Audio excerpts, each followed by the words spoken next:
మీ business ఏదైనా మీ ఊర్లో promotion చేయాలంటే అది సుమన్ టీవీతోనే సాధ్యం. ఇప్పుడే సంప్రదించండి.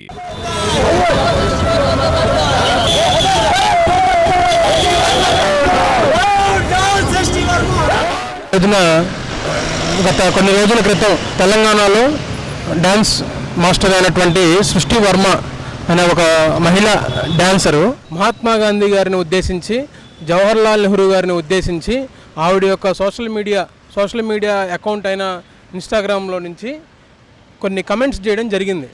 వారిని చాలా కించపరుస్తూ మాట్లాడినటువంటి కాన్వర్జేషన్ ఏదైతే మెసేజ్లో చూస్తుంటే ప్రతి ఒక్క భారతదేశంలో ఉన్న ఒక పౌరుడికి వారి యొక్క ఏదైతే మనం భారతదేశంలో ఉండి ప్రజలందరం మన పూర్వీకుల్ని ఎలాగైతే బేస్ చేసుకొని చూస్తున్నామో, ఎంత గౌరవప్రదంగా మనం పూజించుకుంటున్నామో, మహాత్మా గాంధీ గారిని కానివ్వండి, జవహర్లాల్ నెహ్రూ గారు కానివ్వండి, గాంధీ జయంతి కానీ, గాంధీ వర్ధంతి కానీ, జవహర్లాల్ నెహ్రూ గారి వర్ధంతి కానీ, జయంతి కానీ, ఇది ప్రతి సంవత్సరం అంటే వారు చనిపోయిన తర్వాత వారి యొక్క సేవల్ని మనం స్మరించుకుంటూ, వారి యొక్క సేవలు దేశానికి చేసినటువంటి అన్నీ గుర్తు చేసుకుంటూ వారిని ప్రతిరోజు ఎట్లా అంటే మహాత్మా గాంధీ గారి యొక్క ప్రతిమ మనం ఫోటోని ప్రతి గవర్నమెంట్ ఆఫీస్లో కూడా పెట్టుకోవడం జరిగింది. అంటే ప్రతిరోజు గవర్నమెంట్ ఆఫీసులో ఫోటోనే కాదు, మన జేబులో ఉండే ప్రతి కాగితం, నిత్యావసరం ప్రజలు వాడే ప్రతి రూపాయి మీద గాంధీ గారి ఫోటో నోటు మీద ఉంది. అలాంటిది ఆయన యొక్క ప్రాముఖ్యత గురించి ఎవరో వచ్చి ఆయనకి సర్టిఫికేట్ ఇవ్వాల్సిన అవసరం లేదు, ఎవరో వచ్చి ఆయన గురించి కించపరచాల్సిన అవసరం లేదు.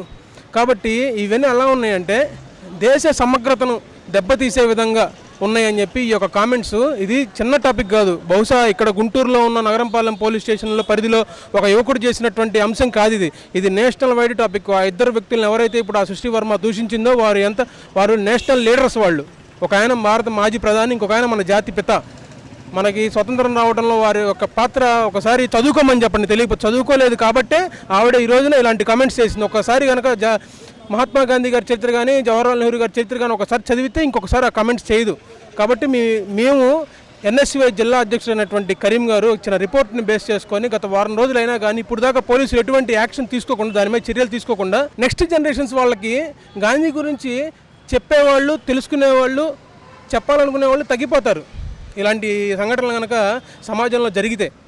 కాబట్టి దీన్ని తీవ్రంగా ఖండిస్తూ గుంటూరు జిల్లా ఎన్ఎస్యుఐ అధ్యక్షుడైనటువంటి షేక్ కరీం ఇచ్చినటువంటి రిపోర్ట్ను వెంటనే పోలీసులు పరిగణనలోకి తీసుకొని వీలైనంత త్వరగా దాని మీద చర్యలు చేపట్టి, ఏదైతే ఇప్పుడు ఆ నేరం చేసినటువంటి మహిళా డాన్సర్ ఏదైతే సృష్టి వర్మ తెలంగాణలో ఉంటుందో ఆవిడని పిలిపించి విచారణ జరిపించి, ఇది నేషనల్ ఇష్యూ కాబట్టి ఆవిడ కమెంట్ చేసిన వాళ్ళు ఎవరో కాదు, ఇంటి పక్కన వాళ్ళు కాదు, ఇంటి పైన వాళ్ళు కాదు, దేశానికి వెన్నెముక అయ్యి దేశం యొక్క పునాదులు నిర్మించిన వాళ్ళు. కాబట్టి వాళ్ళ మీద చేసిన కమెంట్స్ను ఎవరు వెనకాల ఉన్నారో అది కూడా విచారణలో పోలీసు వారు తెలుసుకోవాలని చెప్పి వారి అందరినీ ఇన్వాల్వ్ చేసి వాళ్ళ మీద తక్షణమే ఎఫ్ఐఆర్ చేయాలని చెప్పి నేను ఈ రోజున ఈ మీడియా ముఖంగా తెలియజేసుకున్నా. మహాత్మా గాంధీ గారు, జవహర్లాల్ నెహ్రూ ఎవరో ఆవిడ చెప్పిన విధంగా అలాంటి వారు కాదు. రానున్న జనరేషన్స్ వాళ్ళు తెలుసుకోవాలి, వారి చరిత్ర తెలుసుకోవాలి. జవహర్లాల్ నెహ్రూ గారు దగ్గర ఆయన జీవితం మొత్తంలో 9 సంవత్సరాలు జైల్లో గడిపాడు. ఊరకనే రాలేదు మన దేశానికి స్వతంత్రం. మహాత్మా గాంధీ ఒక నూలు గుడ్డ పైన కప్పుకొని ఒక పంచె లాంటిది కట్టుకొని ఉద్యమం చేశాడు, అంతేగాని డబ్బులు పెట్టుకొని ఫార్చునర్ కారులో తిరిగి లేకపోతే సెక్యూరిటీలు పెట్టుకొని చేయలేదు ఉద్యమాలు. కాబట్టి అలాంటి నాయకులను మనం గౌరవించుకోవాలి, వారి యొక్క కీర్తి ప్రతిష్టలని మనం పెంచాలి, అంతేగాని అనగదొక్కే విధంగా చేయకూడదని చెప్పి నేను అవకాశం తెలియజేసుకున్నాను. కానీ ఇప్పుడు పోలీసు వారు తక్షణమే దీని మీద ఎఫ్ఐఆర్ చేయాలని చెప్పి కోరుకుంటున్నాను.